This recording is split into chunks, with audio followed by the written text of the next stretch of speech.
بہت شکریہ۔ بسم اللہ الرحمن الرحیم۔ الحمدللہ رب العالمین والصلاة والسلام علی اشرف الانبیاء وسید المرسلین۔ الحمدللہ آج کی تلاوت قرآن کریم میں 23ویں پارے کے پہلے پاؤ کی تلاوت کی گئی ہے۔ جو ہماری گفتگو چل رہی تھی اس میں یہ بنیادی بات یہ سامنے آئی تھی کہ حضرت عیسیٰ علیہ نبینا علیہ السلام نے اپنے زمانے میں لوگوں تک اللہ کا کلام اور اللہ کا پیغام پہنچانے کے لیے مختلف طریقے اختیار فرمائے، اور ان میں خاص طور پر اپنے مبلغین کو بھی آپ نے بعض علاقوں میں روانہ فرمایا۔ لیکن ظاہر ہے کہ جہاں پر آپ نے مبلغین کو روانہ فرمایا ان لوگوں نے بہت ہی بدسلوکی کا مظاہرہ کیا، بد اخلاقی کا مظاہرہ کیا، اور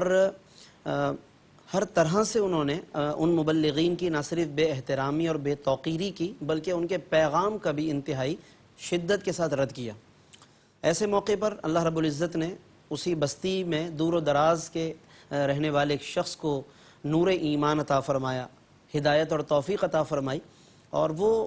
دور سے دوڑتا ہوا وہ شخص آیا اور اپنے قوم کے اندر آ کر انہیں بتانے لگا کہ اللہ کے پیغام کو قبول کیوں نہیں کر رہے، اور یہ ایک ایسا سچا اور حق پیغام ہے کہ جس کو ہمیں قبول کرنا چاہیے۔ یہ وہ مضامین تھے کہ جو سورہ یاسین کی گزشتہ تلاوت میں ہم نے بیان کیے تھے۔ پھر جب آج 23ویں پارے کی تلاوت کا آغاز ہوا تو اس کے آغاز ہی سے اسی مرد مومن کی گفتگو سے اللہ رب العزت نے اس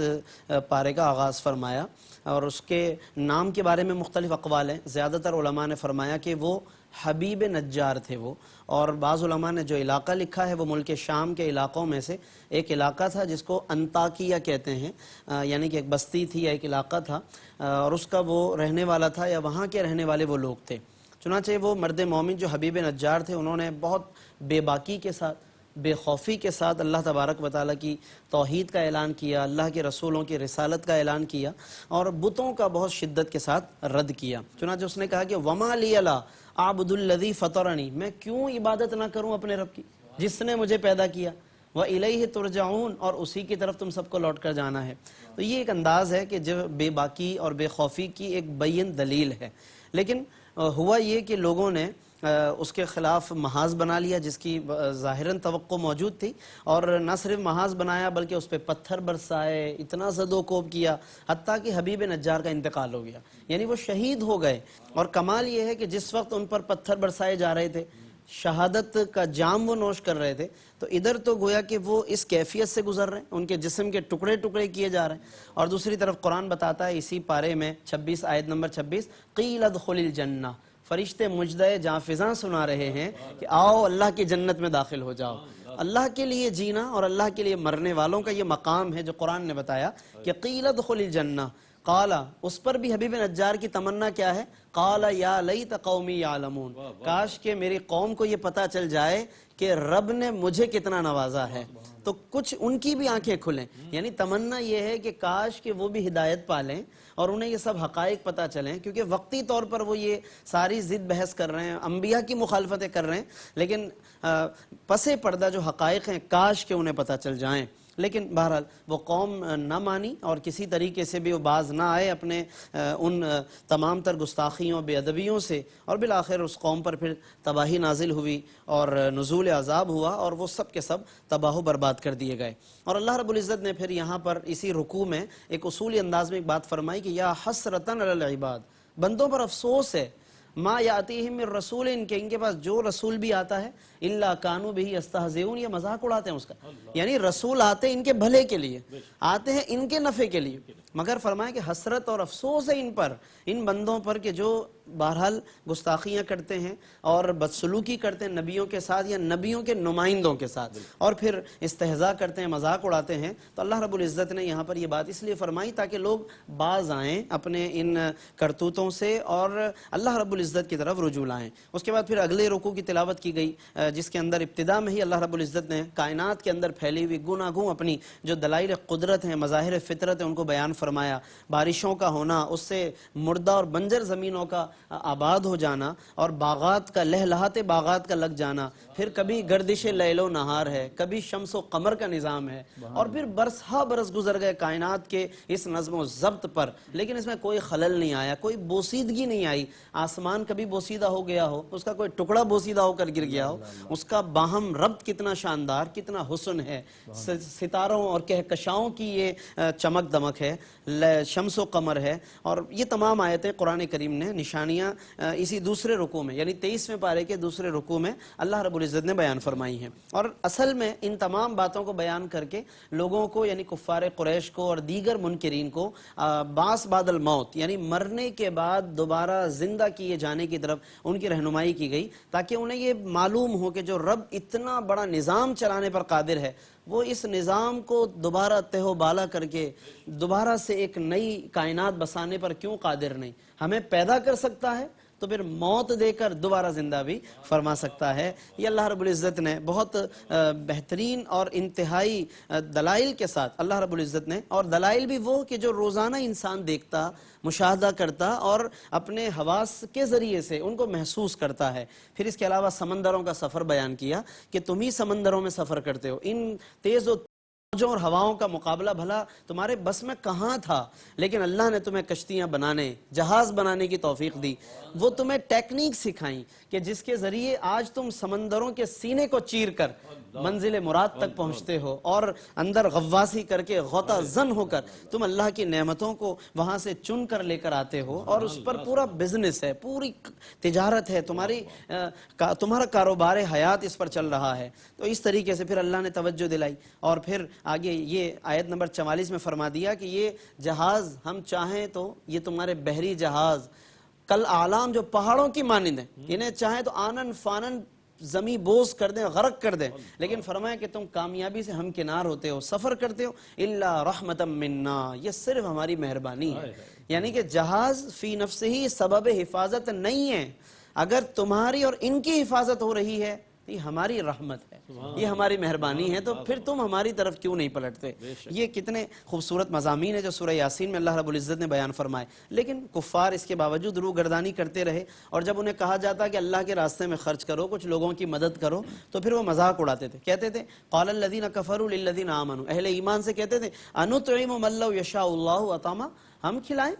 جنہیں اللہ چاہے تو خود ہی کھلا دے، تو ہم کیوں کھلائیں، ہم سے کس بات کا مطالبہ؟ یعنی دولت پر انہیں ایسی طمع، ایسی ہوس اور ایسی لالچ کہ وہ سمجھتے ہیں کہ یہ ہمارے اپنے ذاتی قابلیت کا نتیجہ۔ اس کے بعد پھر تیسرے رکوع کے اندر حشر کے بپا ہونے کا منظر بیان کیا گیا کہ ابھی تو یہ موج مستیوں میں ہے، لیکن کل کو جب ایک سور اسرافیل پھونکا جائے گا تو یکایک جو زندہ ہوں گے ان پہ موت طاری ہو جائے گی، اور جو قبروں میں ہوں گے اگلے سور سے پھر وہ سب کے سب نکل پڑیں گے، اور فرمایا فَإِذَا هُم مِّنَ الْأَجْدَاثِ إِلَىٰ رَبِّهِمْ يَنْسِلُونَ، تیزی سے اپنے قبروں سے نکل کر رب کی طرف چلنا شروع ہو جائیں گے۔ لیکن جیسے ہی خیال آئے گا کہ یہ تو وہی سب کچھ ہو رہا ہے جس کا ہم انکار کرتے تھے، قالوا یا ویلنا، ہائے افسوس، من بعثنا من مرقدنا، کس نے جگا دیا ہمیں ہماری قبروں سے؟ یہ تو ہمیں پتا ہوتا سب کچھ سچ ہے تو کاش ہم اس وقت ہی مان لیتے۔ اب افسوس کریں گے وہ۔ لیکن وہیں پر اہل جنت کا مقام بھی بتا دیا کہ جنہوں نے مان لیا،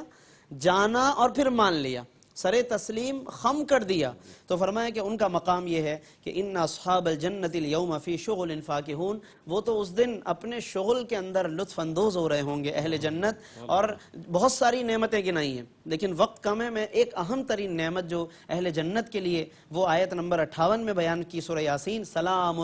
قولا من رب الرحیم، یعنی اللہ رب العزت خود سلام فرمائے گا۔ کتنا عظیم مقام ہے، کتنی بڑی بات ہے یہ، اہل جنت کے لیے یقیناً اس سے بڑی کوئی نعمت نہیں ہے۔ اور اس پر میں ایک روایت خاص طور پر یہاں آج کی گفتگو میں شامل کرنا چاہتا ہوں کہ جو علماء نے یہاں پر تحریر فرمائی، حضرت جابر بن عبداللہ رضی اللہ عنہما کی بہت حسین اور انتہائی ایمان افروز روایت۔ آقا دو جہاں صلی اللہ علیہ وسلم فرماتے ہیں بینما اہل الجنت فی نعیمہم، جنتی اپنے نعمتوں میں مشغول ہوں گے، اذ سطع علیہ نور، اچانک ایک نور چمکے گا ان پر،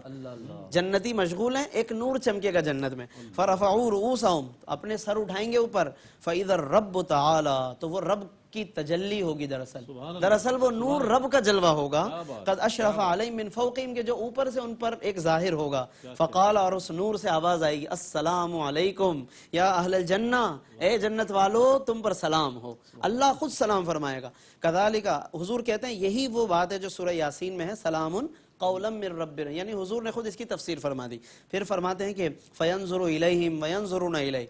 یہ وہ انہیں دیکھے گا اور یہ اسے دیکھیں گے. اور فلا یلتفتون الی شیء من النعیم ما داموا ینظرون، جتنی دیر تک رب کے جلوے کو دیکھیں گے اس وقت تک پھر جنت کی کسی اور نعمت کا خیال تک نہیں آئے گا. حالانکہ جنت کی نعمتیں کیا کہنا کہ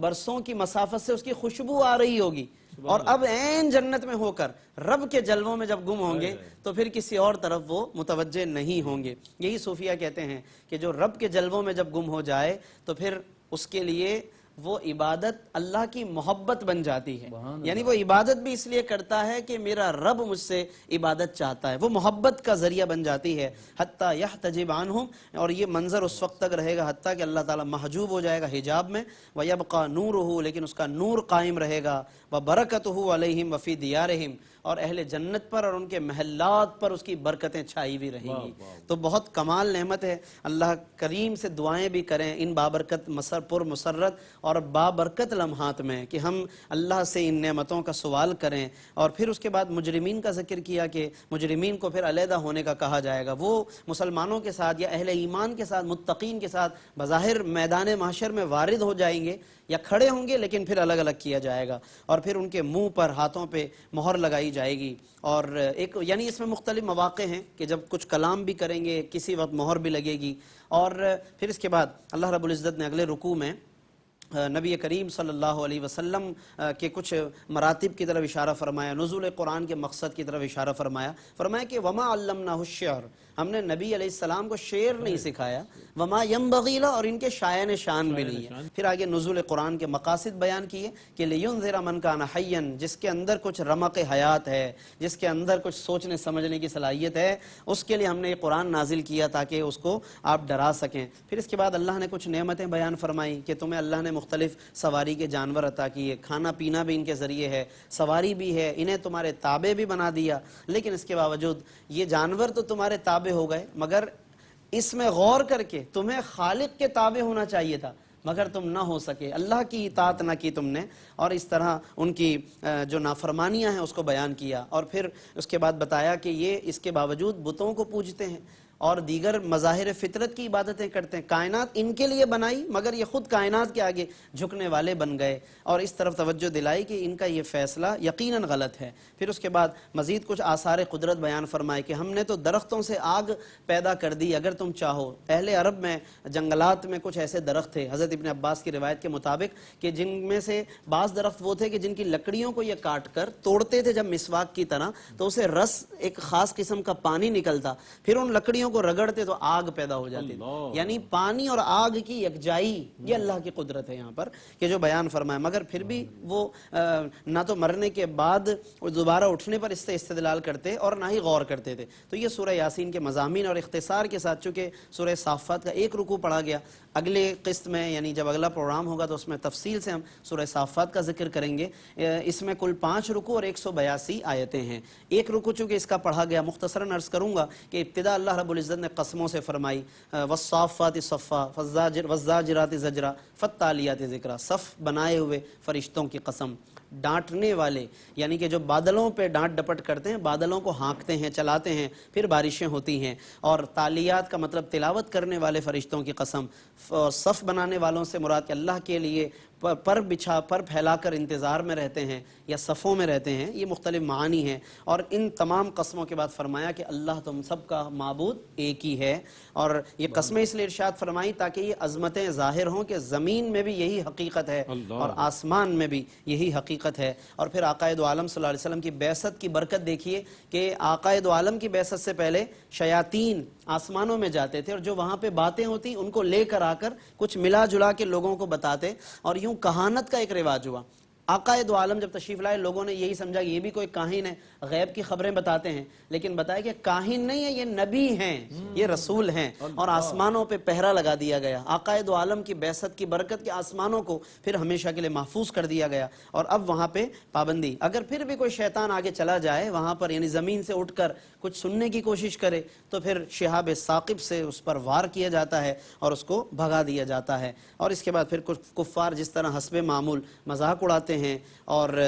حیرت کرتے ہیں ان عقائد اسلامیہ پر، اس کو بیان فرمایا۔ ناظرین کرام، خلاصہ کلام یہ ہے کہ اللہ رب العزت کی طرف ہم رجوع کریں، قرآن کریم کا مطالعہ کریں۔ ان آیات ربانیہ میں دیکھیے کائنات کی کتنی خوبصورت منظر کشی کی گئی ہے، لیکن منظر کشی صرف کائنات میں محو کرنے کے لیے نہیں، بلکہ اس کائنات کے ذریعے خالق کائنات تک پہنچنے کے لیے، اللہ تک رسائی کا ان تمام چیزوں کو ہمیں ذریعہ بنانا چاہیے۔ مزید انشاءاللہ سورہ صافات کے موضوع پر اور اس کے مزید رکوعات پر گفتگو کریں گے۔ اللہ رب العزت اس تمام سلسلے کو قبول فرمائے اور ہمیں